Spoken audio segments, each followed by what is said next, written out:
T twenty বিশ্বকাপে ভারতের বিপক্ষে পাকিস্তান না খেলার ঘোষণায় ক্রিকেট বিশ্বে শুরু হয়েছে নতুন বিতর্ক। এই ইস্যুতে আইসিসির শক্ত অবস্থানের সঙ্গে একাত্মতা প্রকাশ করেছেন ভারতীয় ক্রিকেট বোর্ড বিসিসিআই। আরো বিস্তারিত থাকছে ডেস্ক রিপোর্টে। টি-টোয়েন্টি বিশ্বকাপে ভারতের বিপক্ষে না খেলার ঘোষণা দিয়েছে পাকিস্তান সরকার। আগামী 15 ফেব্রুয়ারির হাইভোল্টেজ ম্যাচে পাকিস্তান মাঠে না নামার সিদ্ধান্ত নিলেও টুর্নামেন্টের বাকি সব ম্যাচ তারা খেলবে। হুট করে নেওয়া এই সিদ্ধান্তে বিশ্ব ক্রিকেট জুড়ে এখন তোলপাড় চলছে। বিষয়টিকে টুর্নামেন্টের মূল চেতনার পরিপন্থী হিসেবে দেখছে আইসিসি।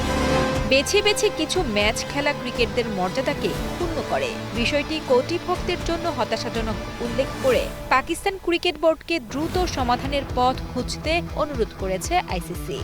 পাকিস্তানের এমন পদক্ষেপ আইসিসির সুরেই সুর মিলিয়েছে বিসিসিআই সভাপতি রাজীব শুক্লা। তিনি জানান, আইসিসির বিবৃতির সঙ্গে ভারতীয় বোর্ড পুরোপুরি একমত। তবে আইসিসির সঙ্গে আনুষ্ঠানিক সমালোচনার আগে এই বিষয়ে বিস্তারিত কোনো মন্তব্য করতে রাজি হননি তিনি।